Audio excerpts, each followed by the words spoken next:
네, 오늘 은혜 받으실 말씀은 고린도전서 11장 23절에서 26절의 말씀입니다. 고린도전서 11장 23절에서 26절의 말씀입니다. 네, 신약성경 277면에 있습니다. 우리 찾으셨으면 다 같이 읽도록 하겠습니다. 내가 너희에게 전하는 것은 주께 받은 것이니 곧 주 예수께서 잡히시던 밤에 떡을 가지사 축사하시고 떼어 이르시되 이것은 너희를 위하여 내 몸이니 이것을 행하여 나를 기념하라 하시고 식후에 또 그와 잔을 가지시고 이르시되 이 잔은 내 피로 세운 새 언약이니 이것을 행하여 마실 때마다 나를 기념하라 하셨으니 너희가 이 떡을 먹으며 이 잔을 마실 때마다 주의 죽으심을 그가 오실 때까지 전하는 것이니라. 아멘. 이것을 행하고 기념하라 라는 제목으로 은혜를 나누도록 하겠습니다. 오늘 우리가 읽은 본문은 예수님의 죽으심과 관련이 있음을 우리가 알 수가 있습니다. 예수님께서 잡히시던 밤에, 그러니까 목요일 밤이죠. 그러니까 예수님께서 금요일날 이 십자가에 달리셨습니다. 잡히시던 밤에 목요일날 성찬식을 제자들과 함께 거행을 하셨습니다. 십자가에 달리시기 전, 바로 전 마지막 만찬, 제자들과의 마지막 시간이었습니다. 이것이 주님이 다시 오실 때까지 이것을 선포해야 될, 주님이 다시 오실 때까지 이것을 기념해야 됨을 말씀하고 있습니다. 여러분, 우리는 죽음에 관하여서 우리는 생각해 볼 필요가 있습니다. 우리가 살아있다고 하지만 여러분, 우리는 죽음에 대한 깊은 생각들을 해 보아야 됩니다. 죽음하면 다 두려움이 있습니다. 사람은 누구나 다 죽기를 무서워합니다. 죽기를 두려워하죠. 그러나 여러분, 정말 우리가 인생을 살아가면서 예상치 못한 죽음을 볼 때도 있고 어떠한 그 죽음을 통하여 우리 안에 트라우마로 또 그렇게 남을 때가 있습니다. 저도 처음으로 이제 교회 학교에 있다가 교구로 발령을 받은 나이가 39세였습니다.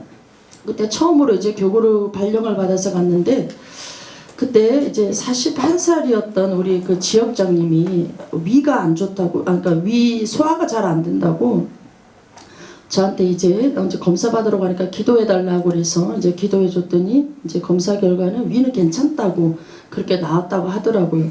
그래서 그런가 보다 했습니다. 근데 일주일인가 지나서 또 위가 아파가지고 이제 병원에 가서 도저히 안 돼서 정밀 검사를 했는데 난소와 자궁에 암이 확 다 퍼져가지고 좀 위험한 그런 상태로 수술은 할 수 없고 항암을 해야 되는 그런 상황이었습니다. 딱 그 시기에 또 우리 시어머님이 병원에 가서 소화가 안 돼서 진단을 받았는데 담도암이라고 또 진단을 받으셨어요. 말기였죠, 말기. 그러니까 이 동시에 교회도 그렇고 제 교구도 그렇고 집도 그렇고 동시에 이 두 분이 5월달쯤에 진단을 받고 9월달쯤에 이제 두 분 다 같이 이제 소천을 하셨어요. 제가 그 죽음을 지금도 기억하고 있는 건, 잊지 못하는 것은 사람이 얼마나 극심한 고통 속에 있는가를 봤습니다.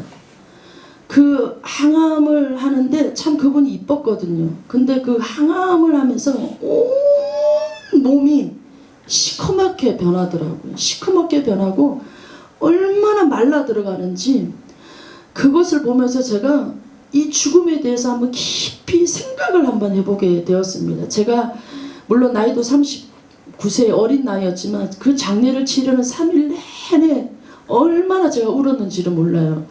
그렇게 눈물이 나더라고요. 우리 어머니도 이제 담도암으로 그렇게 이제 세상을 소천 이제 하시면서 저한테 단 5분만 잠을 잡았으면 좋겠다고 하시더라고요. 왜냐하면 이 항암의 약이 너무 독하니까 몸에서 그 거부 반응이 일어나니까 너무 몸이 간지러운 거예요. 온 몸이 머리부터 발끝까지 간지러우니까 이 간지러움 때문에 잠을 못 주무시는 거예요. 그래서 그 약을 좀 끊으면 또 그 고통 때문에 잠을 못 주무시는 거예요. 그러니까 이러지도 저러지도 못하고 그 침대 난간을 붙들고 이렇게 계속 이렇게 고통에 호소하고 흔드시는 그런 모습이 저는 지금도 잊혀지질 않아요. 근데 그 두 분의 장례를 그렇게 치르면서 죽음이라는 게 과연 뭔가, 사람이 이렇게 이 고통 중에 이렇게 죽는 거, 참 이게 너무나도 무서운 것이라는 것을 제가 또한 겪게 되었습니다. 그러니까 여러분, 우리도 인생을 살아가면서 많은 사람들을 죽음이라는 것으로 떠나 보냈습니다. 근데 여러분, 이 죽음을 맞이할 때 누구나 다 죽음을 맞이합니다. 누구나 마지막은 다 있습니다. 누구나 다 마지막은 다 있습니다, 여러분. 그러니까 이 마지막이 주는 의미는 남다르다라는 거죠. 마지막이 이 주는 의미는 남다르다라는 거죠. 제가 우리 그 지역장님의 마지막을 지키면서 뭐라고 나한테 말하는데 도저히 그 말을 잘 알아들을 수가 없는, 왜냐하면 혀까지 다 이렇게 완전히 이게 다 마비 비슷하게 된 말은 하는데 말은 알아들을 수가 없더라고요. 근데 그 마지막 모습을 보는 그 마지막, 또 우리 어머니 그 마지막 모습을 보는데 너무나도 이렇게 이 마지막이 주는 의미가 굉장히 크더라고요. 그러니까 예수님의 죽으심도 아마 제자들에게는 마찬가지였을 거라 생각합니다. 예수님이 죽으셨네? 이게 아니라 제자들에게는 멘붕이었을 것 같아요. 왜냐하면 너무나도 잔인하게 돌아가셨잖아요. 그러니까 근데 그 돌아가시면서 예수님이 하셨던 말씀이, 내 죽음을 기억할 때마다 이것을 해야 된다, 너희는. 내 죽음을 기억할 때마다 이것을 너희는 해야 된다. 이것을 행할 때마다 내 죽음을 너희는 기억해야 된다. 그게 뭐냐면 성찬입니다. 그게 성찬입니다. 행할 때마다 잊지 말아야 될 건 주님의 죽으심입니다. 그리고 언제까지 이것을 잊지 말아야 되냐면 주님이 다시 오실 때까지 이것을 잊지 말아야 된다라는 겁니다. 그러니까 예수님의 죽으심은 예수님의 살에 대해서, 예수님의 피에 대해서 계속 우리는 잊지 말고 이것을 기억해야 된다라는 것을 말씀하고 있는 거죠. 여러분, 우리가 생각해 볼 때 이 성찬이라는 것이, 성찬 예식을 예수님이 딱 공생애 시작하시면서 그 산에 올라가서 산상수훈을 하기 전에 이걸 가르칠 수도 있습니다, 여러분. 그리고 여러분, 예수님의 행적도 일주일을 보면 예루살렘에 입성하시고 나서 그때도 가르칠 수가 있는 거예요. 근데 예수님은 마지막 죽음을 앞두시고 이것을 행하셨다라는 것은, 여러분, 예수님은 의도가 있다라는 거죠. 의도가 있다라는 것을 알 수가 있습니다. 이 예수님께서 말씀하신 그때서부터 지금까지 이 성찬은 계속 이어져 오고 있습니다. 근데 이 성찬이 언제까지 해야 되냐면 주님이 다시 오실 때까지, 주님이 다시 오실 때까지 해야 된다라는 겁니다. 우리도 여러분, 주변 사람의 그런 죽음을 직면하게 되어지면 굉장히 여러분 우리가 충격이 큽니다. 그러니까 우리 어머니의 마지막 유언이 뭐였냐면 아버지를 잘 부탁한다였어요. 아버지를. 그러니까 제가 어머님 돌아가시고 나서 아버님을 한 3년 몇 개월 동안 모시면서 너무 사실 제가 힘들었어요. 사역해야죠, 살림해야죠. 그러니까 저의 사역을 정말 애들이 거의 반은 다 도와주다시피 집안 살림을 애들이 거의 해줬으니까. 그러니까 아버님이 어머님 돌아가시고 나서 안 하시던 행동들을 막 하셔가지고 그게 너무 힘들게 하셨어요. 근데 몇 번이고 그것을 안 하고 싶고 그냥 분가하고 싶은 마음이 꿀떡 같았지만 마지막 말씀이 어머니가 아버지를 잘 부탁한다였기 때문에 그것을 저버릴 수가 없더라고요. 그러니까 힘들 때마다, 놓고 싶을 때마다 그것을 떠올리는 거죠. 아버지를 부탁한다 하셨지, 아버지를 부탁한다 하셨지. 그러면 또 내려놔지고 또 참아지고 이렇게 되어지더라고요. 그러니까 여러분도 잘 아시는 분들은 아시지만 우리 막내 삼촌, 저희 교회 이제 성도였지만 불의한 사고로 죽음을 겪었죠. 근데 여러분, 인사도 못 나누고, 마지막 인사도 못 나누고 그냥 보내버렸어요. 이런 죽음 때문에 저희들은 큰 충격이 있는 거죠. 그러니까 여러분, 마지막 일은 모든 사람에게 다 강하게 남기 마련입니다. 각자가 주변 사람들의 죽음을 보면서 정말 그 죽음의 마지막들을 보면서 강하게 아마 마음에 남아있기 마련일 것입니다. 그러나 또한 우리에게 그 죽음으로 끝나는 것이 아니라 소망이 있는 것은 주님이 다시 오신다고 했기 때문에, 주님이 다시 오신다고 말씀을 하셨기 때문에 그 죽음에 머물러 있는 것이 아니라 우리는 다시 소망을 가지고 나아가게 되어지는 거죠. 죽음이 죽음으로 끝나지 않았다라는 거죠. 우리 요한복음 14장 21절에서 1절에서 3절. 요한복음 14장 1절에서 3절. 너희는 마음에 근심하지 말라. 하나님을 믿으니 또 나를 믿으라. 내 아버지 집에 거할 곳이 많도다. 그렇지 않으면 너희에게 일렀으리라. 내가 너희를 위하여 거처를 예비하러 가노니 가서 너희를 위하여 거처를 예비하며 내가 다시 와서 너희를 내게로 영접하여 나 있는 곳에 너희도 있게 하리라. 그러니까 주님은 다시 오신다고 말씀하십니다. 내가 다시 와서 너희를 영접하겠다라고 말씀하시죠.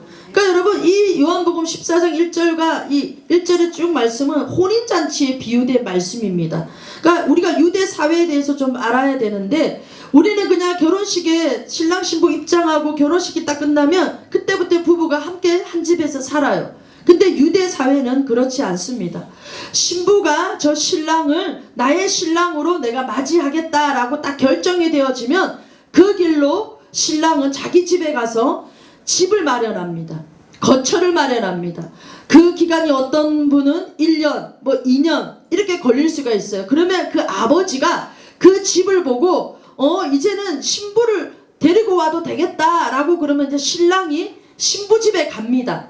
그러면 그 신부 집에 가서 일주일 동안 혼인잔치를 합니다. 일주일 동안 혼인잔치를 하고 나서 그 신부를 자기의 집으로 데리고 와서 사는 거죠. 이제 그때부터. 그러니까 여러분, 이 말씀도 예수님께서는 뭐라고 말씀하시냐면 우리를 위하여 집을 지으러 가신대요. 우리를 위하여 우리가 살 집을 지으러 가시는데, 그냥 그 집을 짓고 끝나는 것이 아니라 다시 오셔서 우리를 영접하여서 데리고 가신다고 말씀을 하고 있습니다, 여러분. 그러니까 여러분, 우리를 위하여 예비하신 그 거처에 데리고 가신다라는 것이죠. 그래서 여러분, 고린도전서 11장 26절에 보면 너희가 이 떡을 먹으며 이 잔을 마실 때마다 주의 죽으심을 그가 오실 때까지 전하는 것이니라. 성찬을 하는 가장 중요한 목적이 무엇이냐면 주님의 죽으심을 전하는 거예요. 주님의 죽으심을 전하는 겁니다. 그러니까 여러분, 정말 이 마실 때마다 주님의 죽으심을 내가 기억하는 거예요. 성찬을 마실 때마다 내가 주님의 죽으심을 기억하고 이것을 주님이 다시 오실 때까지 내가 모든 사람에게 나누는 것이다 라고 말씀하고 있습니다. 그러니까 여러분, 사람에게 주의 죽으심을 선포하는 것, 사람들에게 주의 죽으심을 선포하는 것이 우리의 책임이다 라는 겁니다. 예수님이 우리를 위해 죽으시고 무덤에서 다시 살아나셨고 그가 다시 오실 것이라는 것을 내가 말로만 하는 것이 아니라 내 삶 속의 행동으로 이것이 적용이 돼야 돼요. 그럼 적용이 되어지면 어떤 적용이 되어져야 되죠? 주님의 죽으심을 내가 전하는 것이니까, 그러면 나도 그 주님과 함께 죽는 것이죠. 그러니까 우리가 무엇을 죽여야 되는 거예요? 우리의 옛사람을 죽여야 되는 거죠. 우리의 옛사람을, 우리 육신의 욕망들을 죽여야 되는 거죠. 내가 주님과 함께 십자가에 죽었습니다. 이게 말로만이 아니라 내 삶으로 그게 죽었다라는 것이 나타나야 된다라고 말하고 있는 겁니다.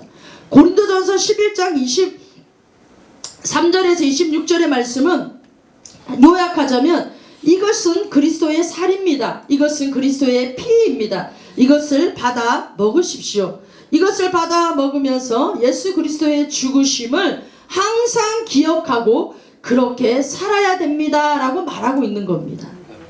그리스도와 함께 죽고 그리스도와 함께 사는 것을 이 땅에서 우리가 재현을 해야 된다라는, 재현을 해야 된다라는, 언제까지? 주님이 다시 오실 때까지. 그래서 이 성찬은 계속 행하여 나아가야 된다라는 것이죠. 그래서 주님이 다시 오실 때 우리에게 어떻게 하실 것이다 라는 것을 성경에 계속 우리에게 말씀하고 있습니다. 내가 다시 왔을 때 너희에게 내가 어떻게 할 거다라는 것을 말씀하시는데, 그것이 바로 누가복음 19장 12절에서 13절의 말씀입니다. 누가복음 19장 12절에서 13절의 말씀입니다. 이르시되 어떤 귀인이 왕위를 받아가지고 오려고 먼 나라로 갈 때에 그 종 열을 불러 은하 열 문화를 주며 이르되 내가 돌아올 때까지 장사하라 하니라. 장사해야 된다고 말하고 있어요. 장사. 돈을 벌어라 이 소리가 아닌 건 여러분들 다 아실 거라고 믿습니다. 13절에 보면 내가 돌아올 때까지 장사해라. 그리스도와 함께 죽고 그리스도와 함께 사는 것으로 이 땅에서 우리는 장사를 해야 된다라는 거예요. 그러니까 여러분, 우리가 마태복음 25장 16절에도 보면, 마태복음 25장 16절, 5달란트 받은 자는 바로 가서 그것으로 장사하여 또 5달란트를 남기고. 그러니까 여러분, 장사는 이윤이 남아야 돼요. 이윤이 남아야 그게 장사입니다. 여러분, 무엇으로 이윤을 남겨야 되냐면 주님의 살과 피로 우리는 이윤을 남겨야 된다라는 겁니다. 이 땅에 하나님의 나라가 임하게 하는 일, 이 땅에 하나님의 나라가 임하게 하는 일, 이게 여러분 우리가 장사를 해야 이 땅에 하나님의 나라가 임하게 되어진다라는 것. 이게 여러분 우리가 주님 앞에 부르심을 받은 우리가 다 하나님의 나라의 비즈니스맨인 거예요. 아멘. 언제까지? 주님이 오실 때까지. 이 땅에 보냄받은 자로서 우리가 해야 될 일이 무엇이냐면 하나님의 나라의 비즈니스를 해야 되는 거예요. 하나님의 나라의 비즈니스. 이 하나님의 나라의 비즈니스를 어떻게 하느냐? 우리가 생명의 말씀을 받아 먹었어요. 생명의 말씀을 받아 먹으면 우리 안에 여러분 풍성함이 임하게 되어져요. 우리 안에 그 생명의 말씀으로 말미암아 풍성함이 넘치게 되어져 있어요. 근데 이 풍성함이 넘치게 되어지는 것들로 내가 내 가족을, 내 주변 사람들을 먹이는 거예요. 그들에게 이것을 말해주고 전해주는 거예요. 그것으로 돌보아 주는 거예요. 이게 비즈니스인 거예요. 하나님의 나라의 비즈니스. 신앙은요 여러분, 제가 지난 시간도 말씀드린 절대 혼자 할 수 있는 게 아닙니다. 아무리 내가 여러분 믿음이 좋아도 오늘 믿음이 좋다고 내일 내가 장담할 수가 없어요. 오늘을 내가 살아봤다고 내일 일을 우리는 알 수 있는 게 아니에요. 오늘을 살아봤다고 우리는 내일 일을 알 수 있는 존재들이 아닙니다. 여러분. 오늘 내가 충만하다고 내일 충만할 거라는 보장이 없는 거예요. 그러니까 여러분 절대 혼자 할 수 없는 거예요. 그러니까 여러분, 내가 이 하나님의 말씀을 얻어먹었어 아오니, 내가 이 말씀을 얻어먹은 내가 그 말씀으로 말미암아 내 안에 풍성함이 있는 거예요. 이 풍성함을 가지고 내가 자꾸 먹이는 거예요. 내 이웃들을 자꾸 전하는 거예요, 예수님을. 근데 여러분 요즘에는 너무나도 사람들이 여러분 자기 몸 혼자 건사하기도 힘들어하고 있어요. 자기 몸 혼자 건사하기도 너무 힘들어하고 있습니다. 여러분. 그래서 매일 우유만 먹으려고 그래요. 성인이 되었으면 단단한 음식을 먹어야 되는데 자꾸 우유만 먹으려고 그래요. 우유만. 여러분 그렇게 되어지면 하나님의 나라의 비즈니스가 이루어질 수가 없어요. 여러분 풍성함으로 말미암아 내가 가는 곳마다 그렇게 하나님의 나라를 이루어 가야 되는데 맨날 우유만 먹고 있으니 어떻게 해요? 그 풍성함을 전할 수가 없는 것이죠. 마태복음 28장 19절에서 20절,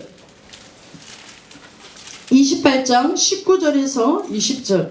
그러므로 너희는 가서 모든 민족을 제자로 삼아 아버지와 아들과 성령의 이름으로 세례를 베풀고 내가 너희에게 분부한 모든 것을 가르쳐 지키게 하라. 볼지어다 내가 세상 끝날까지 너희와 항상 함께 있으리라. 모든 민족을 제자로 삼아야 된다고 말하고 있어요. 모든 민족을. 그러니까 나 혼자만이 아니라 모든 민족을 제자로 삼아야 된다. 가서 침례를 베풀고 그들에게 가르치고 지키게 해야 된다라고 말씀하고 있습니다. 그러니까 여러분 이렇게 신앙생활을 하는 것이 바로 하나님의 나라의 비즈니스입니다. 이윤을 남겨야 돼요. 나 혼자만 신앙에 급급해갖고 나 혼자만의 전전긍긍하는 그런 믿음으로는 하나님의 나라의 이윤을 남길 수가 없어요. 그건 한 달란트 가진 사람과 똑같은 것이죠, 여러분. 그 다음에 여러분 우리가 하나님의 나라를 이것을 어떻게 우리가 이루어 나가고 기념하냐? 믿음으로 나타내야 됩니다. 믿음으로. 누가복음 18장 8절 우리 하반절을 보겠습니다. 그러나부터 읽겠습니다. 18장 8절 하반절. 그러나 인자가 올 때에 세상에서 믿음을 보겠느냐 하시니라. 예수님이 다시 오실 때 무엇을 본다고요? 믿음을 보신다고 말했어요.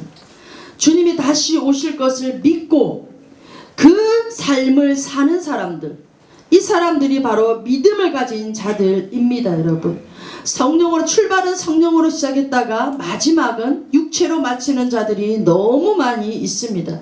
끝까지 믿음의 완주를 하지 못하는 사람들이 너무 많이 있습니다. 여러분, 그래서 여러분, 우리 사도행전 20장 24절에도 보면 사도 바울이 자기를 이렇게 고백했습니다. 20장 24절. 내가 달려갈 길과 주 예수께 받은 사명 곧 하나님의 은혜의 복음을 증언하는 일을 마치려 하면은 나의 생명조차 조금 더 귀한 것으로 여기지 아니하노라. 디모데후서 4장 7절.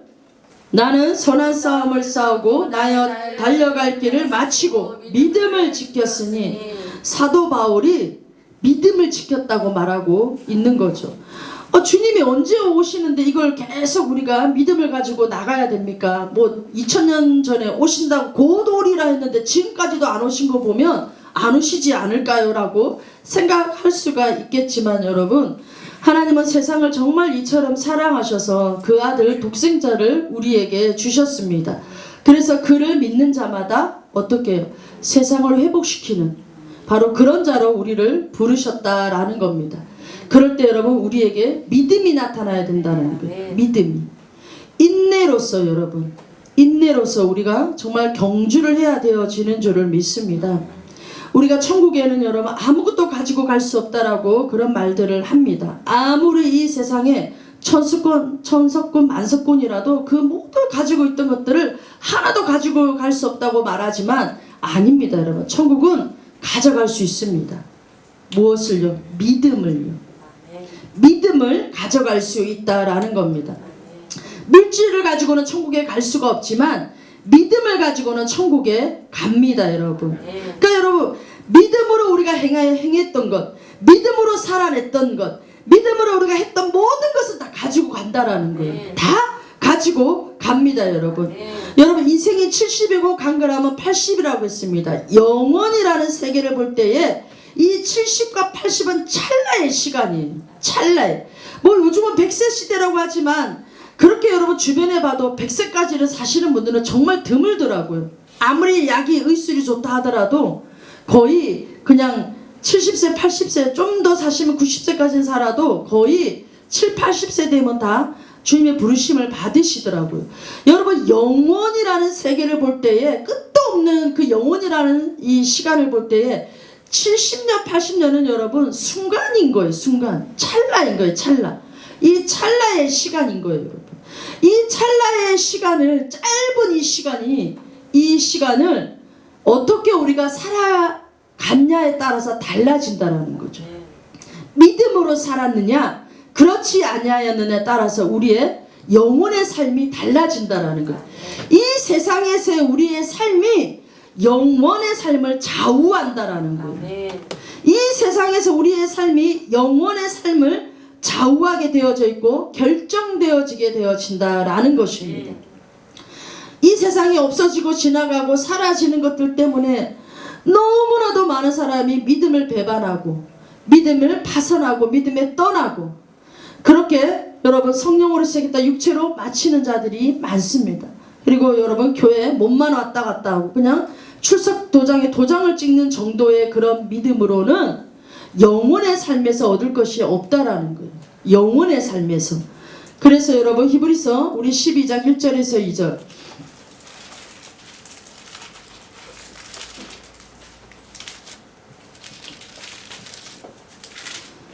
이러므로 우리에게 구름같이 둘러싼 허다한 증인들이 있으니 모든 무거운 것과 얼매기 쉬운 죄를 벗어버리고 인내로서 우리 앞에 당한 경주를 하며 믿음의 주여 또 온전하게 하신 예수를 바라보자. 그는 그 앞에 있는 기쁨을 위하여 십자가를 참으사 부끄러움을 개의치 아니하시더니 하나님 보좌 우편에 앉으셨느니라. 인내로서 당한 경주를 해야 된다고 말하고 있습니다. 인내로서. 조그만 바람이 불면 휙 하고 넘어가고, 조금만 비가 오면 그냥 주저앉아 버리고, 이런 여러분 사람은 인내로 당한 경주를 할 수가 없다라는 거예요. 히브리서 11장에는 다 믿음의 선진들에 대해서 말씀하고 있죠. 그러니까 이들이 우리의 다 증인들이라는 거예요. 증인들. 이들이 우리의 다 증인이라는 거예요. 이들이 어떻게 삶을 살았는지. 그러니까 이 땅의 것으로 연연해 산 게 아니라 정말 이 땅의 삶이 아니라 영원한 삶을 위하여서 이들은 믿음의 인내의 경주를 하면서 살아갔다라고 말하고 있습니다. 그러니까 여러분 우리도 이런 삶을 살아야 된다라는 거예요. 정말 이 예수님의 이 죽으심을, 예수님의 죽으심을 우리가 성찬을 통해서 매주마다 나의 마음에 새기면서 그의 죽으심을 내가 전하는 자로, 하나님의 나라의 비즈니스맨으로 내가 살아가야 되고, 또한 주님이 오실 때 나에게 요구하는 것이 무엇이냐? 믿음으로 산 것. 내가 믿음으로 산 모든 것을 주님은 그것을 회개하여 계산해 주신다라는 거예요. 결산해 주신다라는 거예요. 여러분 우리가 그런 주님 앞에 부끄러움 없이 설 수 있도록 저와 여러분들이 오늘 이 시간 이후부터 우리의 마음을 좀 새롭게 하고 우리의 믿음을 새롭게 하고 주님 앞에 나아가기를 간절하게 원합니다. 이렇게 살아도 한 세상, 저렇게 살아도 한 세상이라는 세상말이 있는 것처럼 이왕이면 여러분 정말 주님 앞에 우리가 착하고 충성된 종으로서의 삶을 살아가는 저와 여러분들, 그래서 그 영원한 삶에서 우리가 정말 누리면서 주님과 함께 사는 그런 저와 여러분들이 되시기를 예수님의 이름으로 축복하고 축복합니다. 오늘 성찬을 대할 때 우리가 이것을 행하고 또 날마다 우리의 삶 속에 기념하여 가는 저와 여러분들이 되시기를 예수님의 이름으로 축복하고 축복합니다.